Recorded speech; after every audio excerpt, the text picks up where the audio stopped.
Hi, here are 10 things I'm doing now to prepare for perimenopause.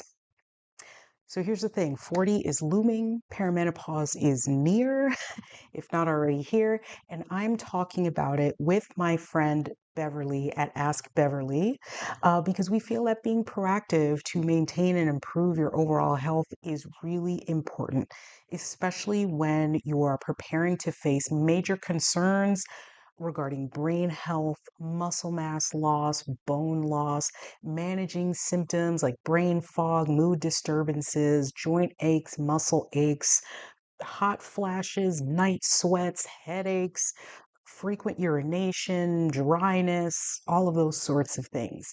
Um, yeah, it's a lot. It's a lot. And oftentimes we just don't talk about it. So here I am, I'm talking about it. Now, my friend over at Ask Beverly, Beverly's talking about what she has done or what she wishes she would have done as she was entering into perimenopause. She's a little bit older than me. I'm talking about the other side of it, what I'm doing now to prepare for that time in my life because it's coming up, and I think I'm feeling some of the symptoms. But before we get into any of that, hi, I'm Lindsay, and here at the Plant Plan, we talk about eating well for longevity, muscle gain, fat loss, and all of those happy things. And today I'm talking about why that's all important, how that all ties into the idea of longevity. When I say longevity, I'm talking about making sure that your health span is as long as possible, not just extending your life, because what good is that if you are sick and not well and not enjoying your life for the end of it, right? So we want to be as proactive as possible to maintain our health and have a good time living our hopefully long lives, right? So, like I said, I'm not alone in this conversation. I want you to go over to Ask Beverly, check out her channel. She is a very wise woman talking about things that she wishes she would have done, things she wishes she would have known before getting into it. And so let me get into mine. What are 10 things that I'm doing to prepare for perimenopause? So the first thing, and I'll try to be short with this, but this can be its own video. I'm taking stock of what my elders are going through. And if you see me looking down here, this is where my notes are at. I'm trying to stay on task because there's 10 things at least, and they're all equally as important. So I want to make sure that I get to all of them. So, like I said, the first thing I'm doing is taking stock of my family history. What does that mean? That means that I'm looking at my family history for clues, for tips, for lived experiences of folks in my gene pool or elders that I can draw information from in general, right? So, for example, my biological mom has dealt with diabetes, mental health issues, including, what is it, paranoia? Why is that such a hard word to say? Paranoia, delusions, social withdrawal, a flat affect, and possibly dementia in her later years. Because of some of the aforementioned symptoms, I went no contact with her. So some of these I'm kind of learning through the grapevine, right? But it's important for me to do that. It's important for me to understand what her experience of life is because that's in my genetic gene pool, right? And so that can be, pretty direct information about what the future may hold for me. One of the things that's in the possible bag of things that can come up for me, and so it's important to draw some information on that. My aunts, right, also in my gene pool, have faced obesity, mobility issues, diabetes, arthritis, dementia as well. My grandma, like my maternal uh, grandma, well, no, actually, both of them dealt with obesity, stroke, arthritis. Mobility issues, breast cancer, one of them, right? And so all of these things that I mentioned happened around the time of perimenopause and menopause for them, right? Some of these could just be, lifestyle and, age related type things, but it's not a coincidence that they all kind of had the same issues, right? So, and towards that same time. So these are things that are pointing or kind of red flags for me, things that I should look out for, things that I should be proactive in preventing if possible, right? It really highlights the importance of doing what you can, getting information from your elders that's going to be helpful for your specific situation, right? I'm also talking to the ones that I still talk to or the ones that are still alive, right? I'm talking to them about their experiences, their lived experience. I'm asking them questions. I'm kind of destigmatizing it a little bit, hopefully, by speaking with them about it and letting them be in a space where they can explain their symptoms, explain what's happening in a way that is validating. So hopefully that's a two-way street of benefit in those conversations. Okay, the number two thing I'm doing to prepare for perimenopause, and by the way, these are not in any kind of order of importance or whatever. I'm just saying them as they're coming up for me, or I've listed them as they're coming up for me. I am trying to have a healthy, balanced diet. That's what we do here at the Plant Plan, right? So this is kind of one piece of life that I'm focusing on this channel. But yeah, as far as having a healthy, balanced diet, I focus on uh, a diet that's rich in fiber, that's rich in protein, that's rich in vegetables, grains, nuts, seeds, fruits, etc. Right? I want to pay particular attention to omega 3s, which is a priority for brain health, mood, inflammation, etc. I'm also ensuring that I get at least 1,000 1,200 milligrams of calcium per day, right? And protein. Y'all already know my relationship with protein and how I feel about it, right? It's essential for muscle gain and maintenance as we age, right? And so particularly for women, we start losing muscle, and that can be a ticking time bomb. Um, that's not to say that you just sit around and lose muscle. What I'm trying to say is that as we get older, our ability to maintain and build muscle decreases. We can still do it if we are proactive and we do what we got to do. But if we do nothing, it's very easy at those stages in life, easier than it was earlier in our lives. It's very easy to lose muscle, to lose strength, to lose bone mass, and all of these things if we're not having a healthy, balanced diet to support that, right? In addition, we want to make sure that we're doing regular exercise and movement, right? I mean, it's very much use it or lose it type of situation. I am prioritizing, oh, by the way, that's number three, if you're counting. That's the third thing that I'm doing. Prioritizing weight bearing and resistance training is crucial for maintaining your muscle mass and bone density, right? Obviously, cardiovascular workouts are a regular part of my routine, not as regular as they should be, given my family history of heart disease and all these sorts of things and blood pressure issues and stuff. But it is a regular part of my routine, as is walking, right? Walking also helps with overall bone density, mobility, things like that, blood flow, whatever. Um, and here's the thing, I'm telling you that it's imperative because I want you to truly understand the impact of regular exercise and movement and not just like calming activities, right? Something that is weight bearing, resistance training, that sort of stuff. That is imperative.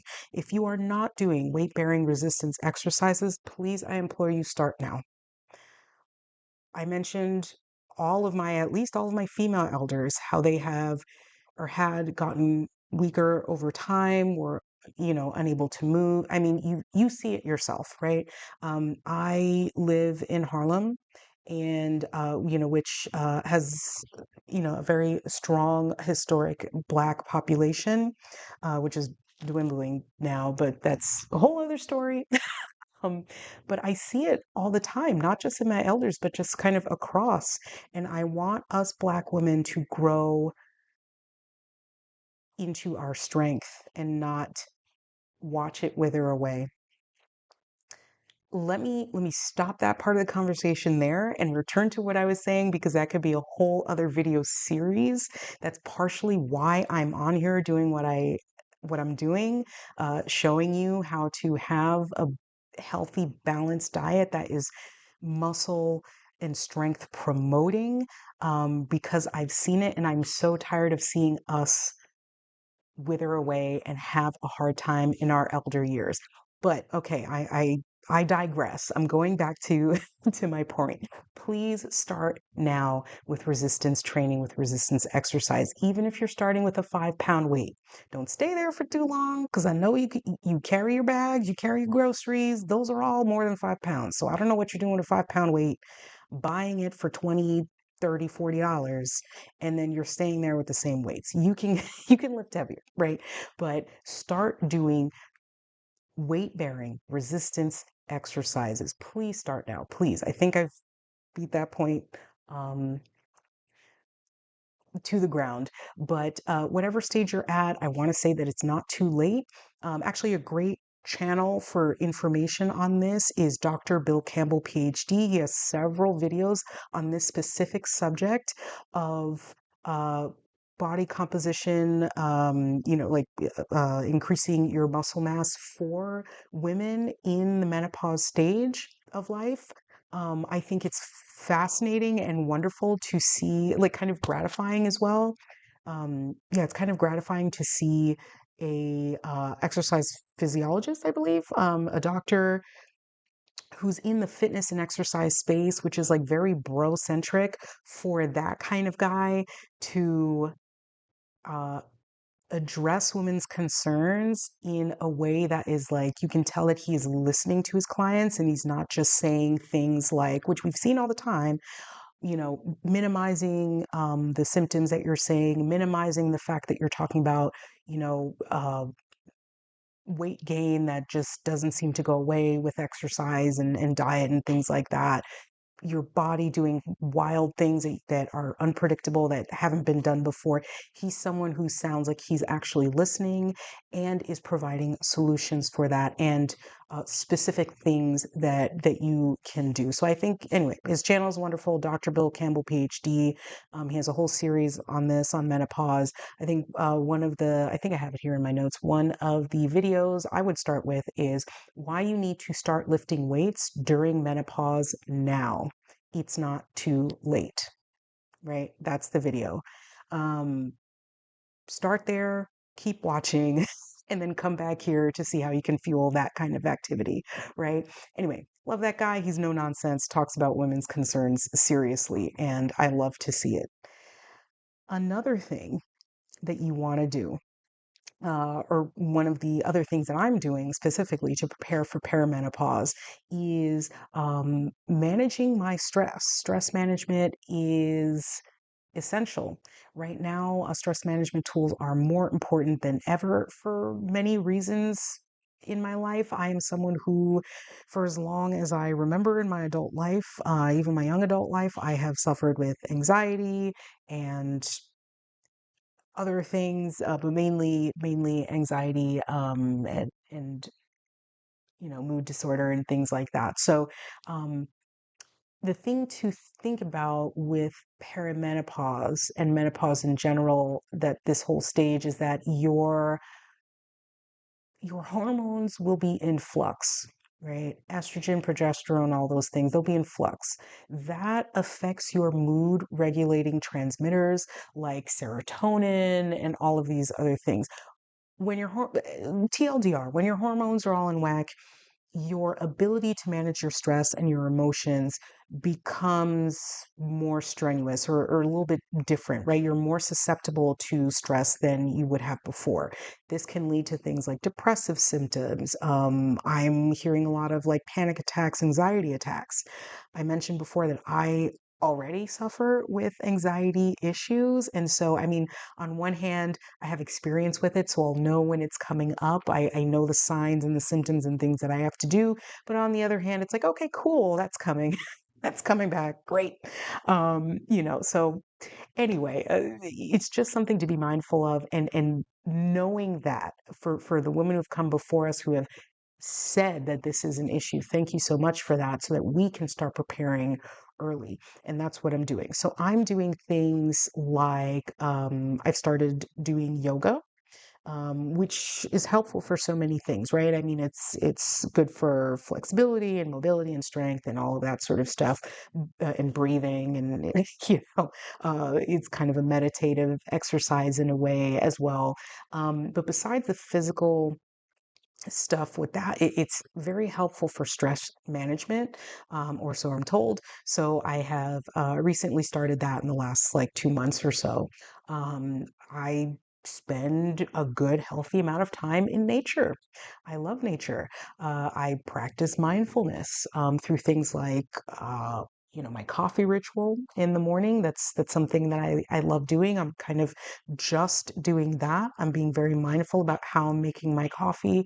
I do one step at a time, and it's just kind of a ritual that helps me calm my nervous system in the morning so that I'm not thinking about my to-do list and all the things that I have to do, which happens anyway.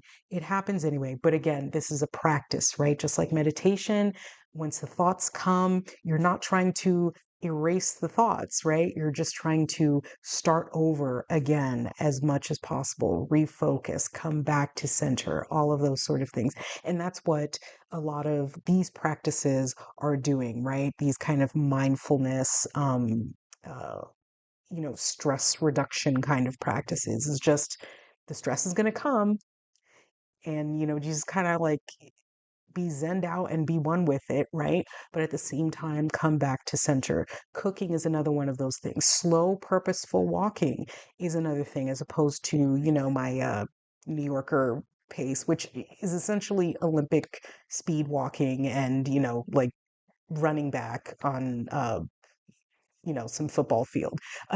It's very like, so what I do is I will take, 10, 15 minutes and just have a slow, purposeful pace. I am not going anywhere. I have no destination, no thing to do at a certain time. Slow, meaningful walking, right? Meditation is also a key component, right? I mentioned a little bit of that before. I'm trying to get back into that. I'm trying to make that into a habit. So, what I'm doing, and this is just habit formation 101, is I'm pairing that with another activity. So, in the morning, before, my phone is across the room, right? So it's not the first thing I grab. I get up, I sit, right? I put a timer on. I have a little other thing that's not my phone, so I put a timer on and I just take 5 minutes out. If I don't want to fidget with the timer, I just sit and I breathe, or I count, or whatever. I use some other cue to kind of, let me know how how the time is passing, right? And then that's a practice that I'm trying to do more often than not. I'm not perfect at it, but the point is not perfection. The point is the practice. The point is the practice, right? So, like I said, your ability to handle stress is in flux due to those hormonal changes. So, in this stage, if you're in perimenopause or just before that, buttressing whatever stress management tools you have access to, I think is a pretty essential and important thing to do right now. Okay, so the fifth thing, not 10, 5. The fifth thing I'm doing right now in order to prepare for perimenopause is to spend time with friends. And by spend time with friends, I mean in real life, without checking my phone, face to face, not necessarily just like watching something, connecting, talking with them. Hey, how are you doing? I'm doing fine or not so fine, being honest with that, having good connection with friends and community in real life is, well, actually, it's part of managing stress, right? And maintaining well-being, but it's also really important to foster and buttress community now, because I know, and you hear about it yourself all the time, that many people as they get older, especially in menopause, perimenopause, they may feel isolated from others because of their experience. They are kind of losing friendship, losing friends, even, for various reasons, moving away, moving on in life. And so I think just kind of making sure the bonds you have are strong and are connected and are open, right? So that when it comes to a point where you are overwhelmed with experience, you have someone to share that with.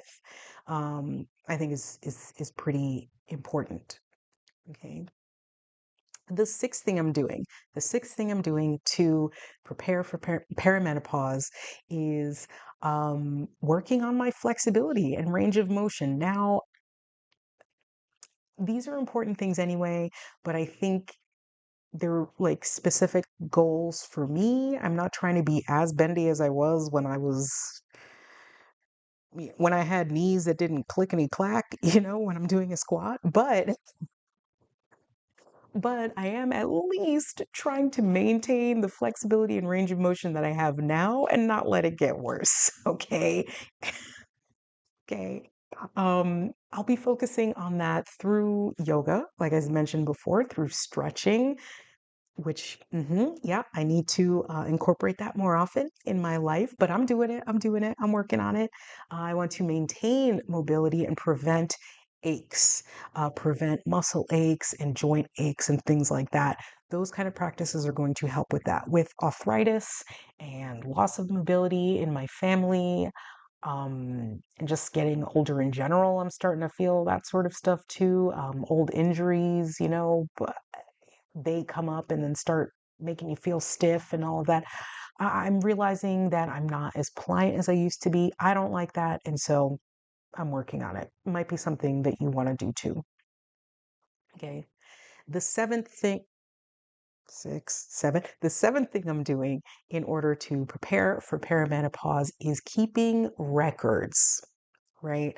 I'll be short with this. I'm just diligently keeping record of any symptoms that I'm having, right? Any hot flash triggers, right? I hear that some common ones are alcohol and coffee and tea and things like that. I guess caffeine and like uppers and downers basically is something that people feel triggers their hot flashes. So I'm hoping.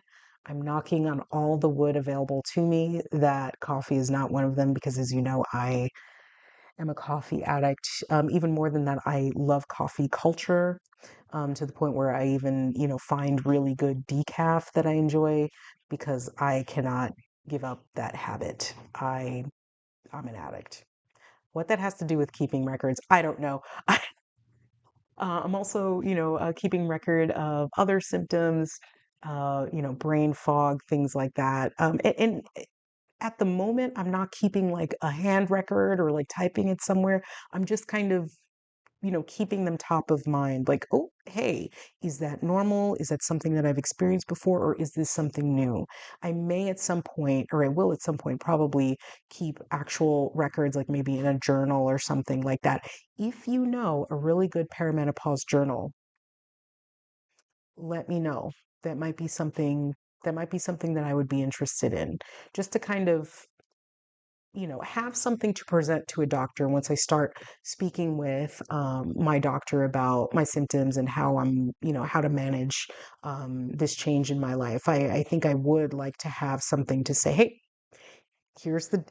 I came with receipts. This is what I'm actually going through. It's not in my head or, whatever it is that doctors might say and might use to dismiss my concerns. So I think that's pretty important. Obviously, you want to track your periods, make sure that if things are coming late or skipping or it's getting shorter with days and stuff that you yeah, it's just things that you should know, right? How your body is ticking, right? Just helps you understand your body a little bit better. The eighth thing I'm doing to prepare for perimenopause is regular health screenings. This kind of goes into the last one of keeping records. I mean, at this point, it's non-negotiable. Do I like doctors? Not really. I'm a black woman in America. You do the math, whatever. But it's just a non-negotiable, right? So come next year, I think mammograms will be every year. Is that correct? I should probably know this. But whatever, keeping on top of things like pap smears, cardiovascular screenings for blood pressure and cholesterol, all of those things, reviewing your numbers, perhaps even getting a second opinion. These are all things that you should do for obvious reasons, right? You're getting older and you want to make sure that you're functioning in the way that you want to be functioning, or at least in a way that is typical or better than typical for you and your demographic. Okay. The ninth thing I'm doing, and this video right here is part of it, is sharing my experience. I'm openly sharing my experience with friends, with others, because silence is violence. Silence is violence when it comes to talking about our health. This is a moment where I have to bring up us as Black women.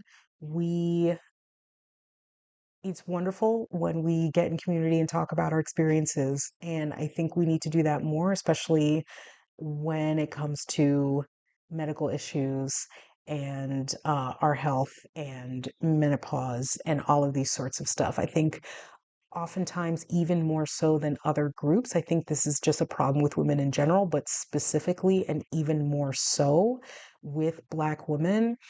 A lot of times our issues are swept under the rug, either culturally or in the medical field, not validated, pushed aside, brushed aside. Uh, Very often we're in pain and we're like not even given the proper care and things like that. Tangentially related, I had a wrist issue. I had an exercise injury many moons ago, and I went to the doctor, and they were like, "Oh, it's fine. Just like keep it in a brace, wrap it up." But I'm like, "It's very swollen and in pain." They're like, "You're fine." I'm like, "What?" Like, I had to tell them, like, "Hey, this is very painful. I can't do this. I can't do that. I can't do that. Please look at it again, please. Like, this is what happened. I know exactly what happened. I'm in pain. Like, can you help? Because, like, I'm here because I'm in pain." And they were like, "I guess we can write you a prescription." Excuse me? What? And I was sitting there. I remember sitting there going, like, is this what they talk about? Is the Am I a statistic now? Like, what is happening? Like, what is going on?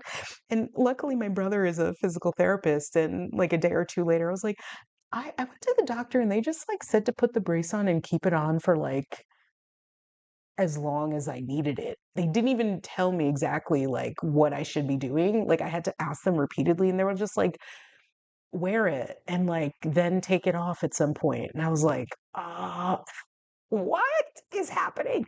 And my brother was like, yeah, you shouldn't just keep it like for what is going on with you. You shouldn't just keep it in the brace and just like not move it for weeks. Like, that's why would they say that? And I was like, I don't know, bro.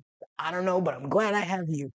So so all of this is to say sharing our experiences is really important for the reasons I just mentioned, but also I think it would help relieve our stress just knowing that you're not alone, that these things are typical, that you're not an anomaly, that something strange, wild, and weird and crazy isn't happening to you, that you're not going out of your mind, that you are actually experiencing a lot of these things.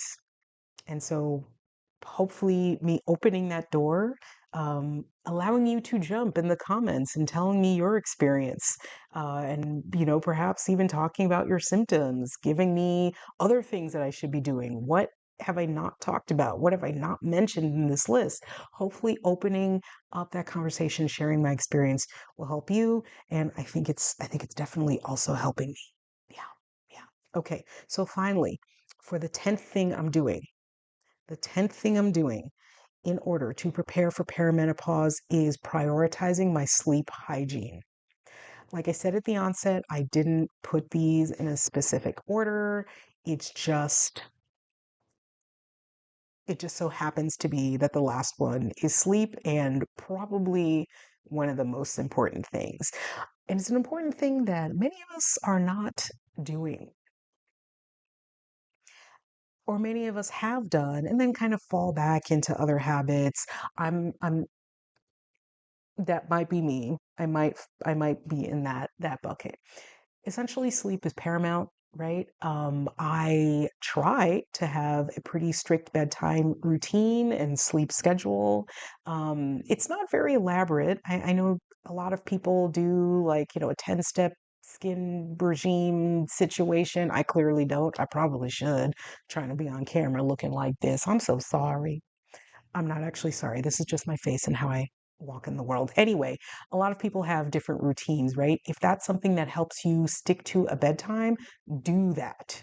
Do that. For me, it's just a matter of flossing, brushing, washing my face very basically, and putting my hairnet on. Although you can't tell what this nonsense is going on. Put my hairnet on, changing into loose fitting clothing if I'm wearing clothing at all. And, putting my phone away, putting my sleep sounds on, making sure my room is cool and dark, or as cool as it can be in this humid New York City summer weather, which is just bananas. But doing as much as you can, to give yourself the best sleep opportunity, right? That's a part of my bedtime routine and my sleep schedule. And then just making sure that I'm in bed by the time that I want to be in bed. May that be 11, may that be 10. Trying to have a consistent bedtime is a great thing to try to achieve. If you have one goal out of this, do that, right? Do that. And just try to make it as non-negotiable as possible. It includes, I may have mentioned this, limiting screen time before bed. For me, it definitely means no caffeine 8 to 10 hours, up to 8 to 10 hours before bed. Um, this may depend on how caffeine sensitive you are. I think a lot of times caffeine sensitive people don't even realize that they're caffeine sensitive. Um, I think I was in denial of that for some time, which is wild because I have anxiety issues. And so I like, no, I'm like, these heart palpitations are fine. I'm like, they're not, they're exacerbated by the caffeine. So I'll have one dose of caffeine in the morning. And then if I want that ritual again later on in the day, or if I want to go to a cafe and enjoy that, it's going to be a decaf. It's going to be a decaf. Um, so yeah, so that's how I kind of maintain that happy space, but then also calm down with the caffeine, right? And then even then, it's not going to be after 2 p.m., right? Um, so that's something else you can do. Brushing and flossing immediately after dinner. For me, that's either part of my bedtime routine or immediately after dinner because it's something that prevents or delays my sleep time, right? This is part of like knowing how you are as a person and what delays your sleep time. So that's really important for me because I will not go to bed unless if I brush and floss and do all of that. Um, and sometimes I'm like, oh, I'll just keep scrolling. I'm too tired to do that right now. Like, what? So if you do it right after dinner, pro tip, it makes it easier later on when you're actually getting ready for bed to actually get to bed. Um, yeah, another thing, and I had mentioned this before, no devices near or in my bed. The charger's across the room, and right next to me, I have an alarm clock, old fashioned, old school style, right? I well, for people like me with a little bit of executive dysfunction, you can Google that if you want. I like leaving on calm, non-stimulating noise or music. This can be really helpful, especially if you have racing thoughts, or thoughts that like start and stop and start somewhere else and start so it- having something that's very non-stimulating but kind of interrupts or takes up space that your brain is fidgeting around in can be really, really helpful, or has been for me. And in fact, once the lights are off and your sleep sounds are on, this can really be a fantastic way of relaxing, calming down, and even starting a meditative practice in bed before you go to sleep, right? Um, Actually, I'll link to a really fantastic subliminal affirmation video. Let me get oh, I definitely have this here. Hold on, hold on. Pause for dramatic effect. Okay, I will link to this really cool. Yes, it's a subliminal affirmation video from a friend.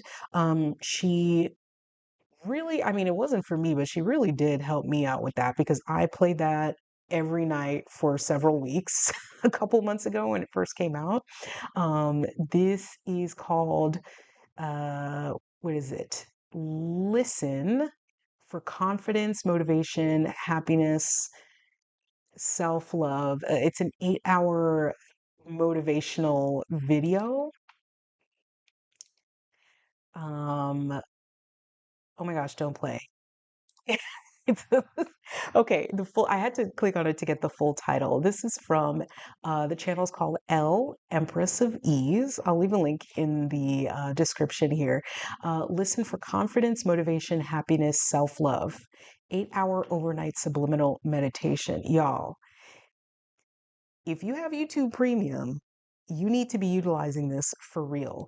The great thing about it is that there's like these kind of subliminal affirmations that are playing underneath. It's not something that will grab your attention away and take you out of sleep or make you start, having more thoughts, but it's kind of like subliminally feeding you this positive self-talk and affirmation while also having this kind of like binaural calming sounds, like very non-stimulating music. Highly recommend. We'll leave that in the description as well, because I'm here to help you out. Now, those were the 10 things. I'll run through them one more time just to have a little recap. So, the 10 things I'm doing to prepare for perimenopause are taking stock of what my elders are going through, right? Taking stock of family history. Two, having a healthy, balanced diet. Stick around, subscribe, like, comment. Make sure the notification bell is on, right? If you want more content on that. Three, regular exercise and movement. Four, managing your stress, right? Stress management tools, buttressing those. Five, spending time with friends in real life without your phone. Six, flexibility and range of motion, working on those, even improving them if you can, or at least maintaining them. Seven, keeping records of your symptoms, of your medical history, all of those things. Eight, health screenings, making sure that you're on top of those and are doing those regularly on time. Nine, sharing my experience and helping others share theirs. I think that's very important too. 10, prioritizing my sleep hygiene.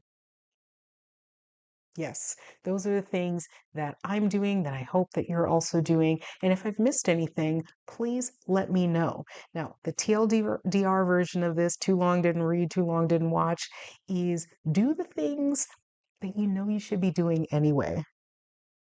Nothing here was very new, very wow. That's wild. That's out of left field. I didn't say anything like hop twice on your left leg and spin around in a circle, right? What's healthy and boring in your younger years is imperative and super exciting as you get older. And it should be, right? I can't wait. I can't wait to give fewer fucks, right? Like, I can't wait to have, amazing gray and white curly hair, right? I can't wait to live a slower life. I can't wait to have more answers than questions. I can't wait to have seen more of this world. I can't wait to watch my friends grow in their lives and in their maturity. I can't wait to see my family grow and live more life. I can't wait to watch my little nephew. He's about to be 3. I can't wait to watch my little nephew become like a full actual human with a personality and doing things that annoy me. I can't wait to see I can't wait to see my elders finally rest. I'm excited for all of those things, and I want to enjoy being older. I want to enjoy being an elder in my family as much as I can. I want all those things, and I'm preparing now. Hopefully, those 10 things will help me do that. And I'm trying to help others do that too. I haven't mentioned this a lot, but I will. I should. I'm trying to help others come along with me in this health journey. So, if you would like some accountability, if you would like some guidance on your own health journey, come and schedule a one on one health strategy session with me. We can sort out where you are.